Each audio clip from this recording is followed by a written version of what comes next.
Wala wala es dong dong, kita bacain yuk. Hai teman-teman, selamat datang di channel Kita Bacain Yuk. Yuk ambil posisi yang nyaman sambil dengerin buku pilihan dari kita. Semoga terhibur. Hari ini kita akan membaca Batman Nightwalker, sebuah novel karya dari Marilu. Bab 1. Kalau Bruce Wayne ditakdirkan berada dalam suatu mobil, pastilah yang satu ini, Aston Martin terbaru, yang dibuat sesuai pesanan, sangar, berkilau, dan sehitam arang, dihiasi garis kilap metalik di sepanjang atap dan kapnya. Sekarang dia memacu mobil itu hingga ke batas kecepatannya, menikmati raungan mesinnya.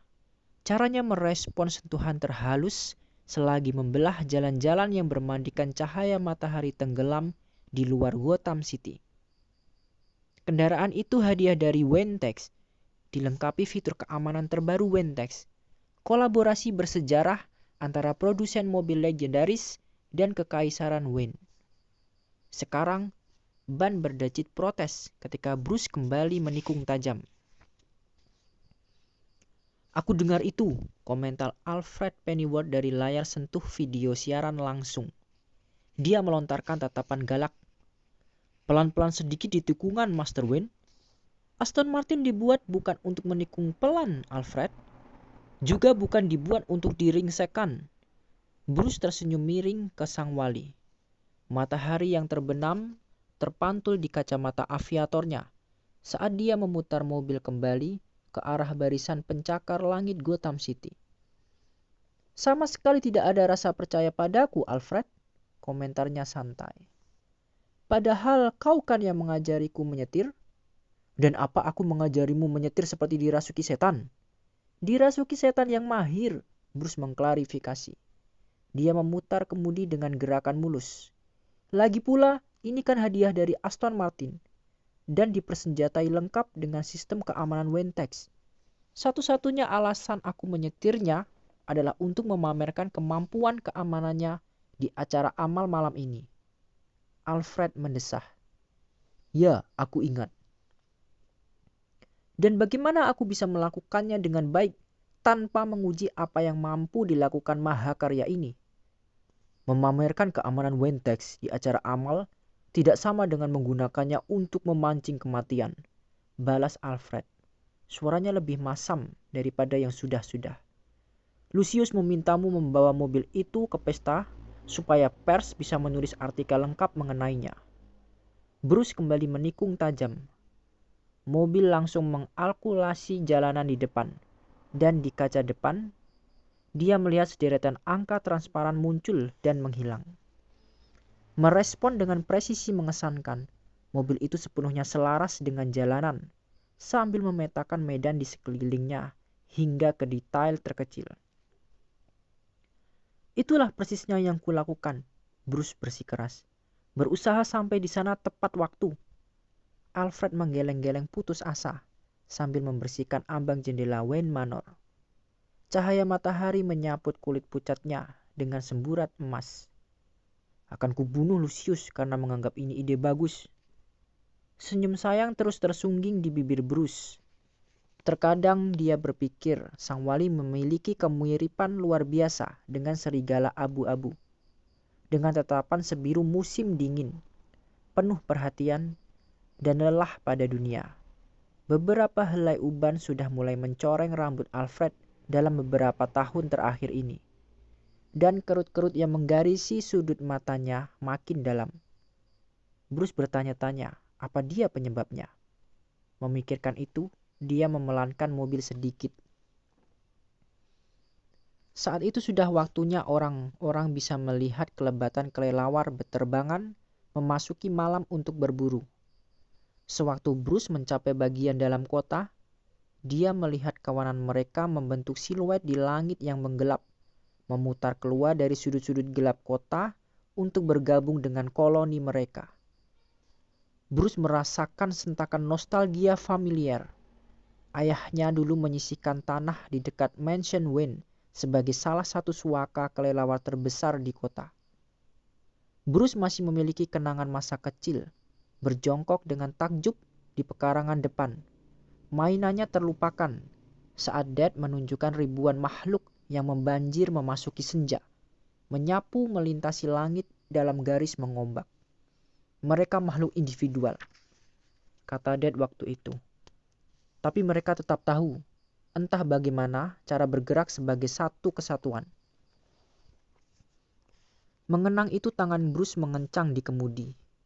Ayahnya seharusnya duduk di sini, duduk di jok penumpang dan mengamati kelelawar bersamanya. Namun tentu saja itu mustahil.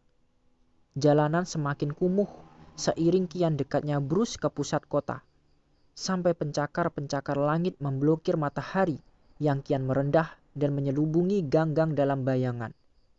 Dia meluncur melewati Wayne Tower dan Seco Financial Building, tempat beberapa tenda didirikan dalam lorong-lorongnya. Kekontrasan yang bertolak belakang, kemiskinan tepat di sebelah mercusuar kekayaan finansial. Di dekatnya ada Gotham City Bright. Pengecatan ulangnya separuh selesai. Sekelompok rumah-rumah bobrok milik warga berpenghasilan rendah berdiri semerawut di bawahnya. Bruce tidak ingat kota terlihat seperti ini sewaktu dia masih kecil. Dia memiliki kenangan Gotham City sebagai hutan beton dan baja yang mengesankan, dipenuhi seliweran mobil mahal dan penjaga pintu berjas hitam, aroma kulit baru, kolonye pria, dan parfum wanita. Lobi mengilap hotel mewah. Geladak kapal pesiar menghadap lampu kota yang menerangi pelabuhan. Dengan kedua orang tua di sisinya, dia hanya melihat yang baik-baik, bukan grafiti atau sampah di selokan atau gerobak terbengkalai dan orang-orang berjongkok di sudut berbayang, menggemerincingkan koin dalam gelas kertas. Sebagai anak yang kehidupannya terlindungi, dia hanya menyaksikan apa yang bisa diberikan Gotham City kepadamu dengan harga yang tepat, dan bukan apa yang dilakukannya padamu dengan harga yang salah. Hal itu harus berubah pada satu malam malapetaka. Bruce sadar dia akan memikirkan orang tuanya hari ini, pada hari dana perwaliannya dibuka. Tetapi sebanyak apapun dia menyiapkan diri, kenangan itu masih mengiris hatinya. Dia memasuki jalan yang berbelok menuju Bellingham Hall. Karpet merah digelar dari pinggir jalan depan hingga ke undakan tangga. Dan segerombolan paparazzi berkerumun di sisi jalan. Kamera mereka sudah berkelebat ke arah mobilnya. Master Wayne, Bruce menyadari Alfred masih berbicara padanya tentang keselamatan. Aku mendengarkan kok, katanya. Aku meragukannya. Apa kau dengar aku menyuruhmu menjadwalkan pertemuan dengan Lucius Fogg besok? Kau akan bekerja dengannya selama musim panas. Minimal kau sebaiknya mulai menyusun rencana detail. Baik, Sir. Alfred diam sejenak untuk memberinya tatapan galak. Dan jaga kelakuanmu malam ini, paham? Aku berniat berdiri diam di sudut dan tak bersuara sama sekali. Lucu sekali, Master Wayne. Akan kupegang kata-katamu. Tidak ada ucapan selamat ulang tahun untukku, Alfred. Mendengar itu, senyum akhirnya tergelincir memasuki wajah Alfred, melembutkan wajah galaknya. Dan selamat ulang tahun ke-18, Master Wayne. Dia mengangguk sekali. Kau memang anak Martha. Mengadakan acara ini, dia pasti bangga padamu. Bruce memejamkan mata sejenak mendengar ibunya disebut. Setiap tahun, bukannya merayakan hari lahirnya, sang ibu malah menyelenggarakan acara amal. Dan uang yang diperoleh langsung disalurkan ke dana perlindungan legal Gotham City. Kelompok yang membela mereka yang tak mampu membela diri sendiri di pengadilan. Bruce akan melanjutkan tradisi tersebut malam ini. Setelah tanggung jawab kekayaan keluarganya secara resmi jatuh ke tangannya. Kau memang anak Martha. Tetapi Bruce menepis pujian tersebut. Tak yakin bagaimana menerimanya. Terima kasih, Alfred, balasnya. Tidak usah menungguku. Keduanya mengakhiri telepon. Bruce berhenti di depan aula, dan sejenak dia mengizinkan diri duduk di sana, menenangkan emosi sementara paparazzi berseru-seru padanya dari luar mobil. Dia dibesarkan di bawah sorotan, menanggung bertahun-tahun berita utama mengenai dirinya dan orang tuanya. Bruce Wayne, 8 tahun, saksi tunggal pembunuhan orang tua.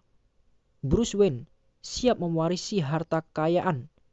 Bruce Wayne, 18 tahun, kini remaja terkaya di dunia. Terus dan terus dan terus begitu. Alfred mengajukan surat perintah pelarangan untuk mencegah fotografer mengarahkan lensa panjang mereka ke jendela-jendela Wayne Manor. Dan Bruce pernah berlari pulang dari sekolah dasar sambil menangis. Ketakutan akibat paparazzi bersemangat yang hampir menabraknya dengan mobil mereka. Dia melewatkan beberapa tahun pertama berusaha bersembunyi dari mereka. Seolah-olah mengurung diri di kamarnya. Di Manor berarti tabloid tak akan mengarang gosip baru. Tetapi pilihannya hanya bersembunyi dari kenyataan atau menghadapinya. Dan seiring berjalannya waktu, Bruce telah membangun perisai, menegosiasikan gencatan senjata implisit dengan pihak pers. Dia akan muncul dengan perilaku di depan publik yang telah dipoles cermat, mengizinkan mereka mengambil foto yang mereka inginkan. Sebagai balasan, mereka akan memberi sorotan mengenai topik pilihannya. Dan cerita pun selesai. Bagaimana teman-teman cerita hari ini? Maaf bila masih banyak kekurangan dalam pengucapan maupun intonasi. Terus dukung kita dengan cara subscribe. Jangan lupa berdoa sebelum tidur dan selamat bermimpi indah.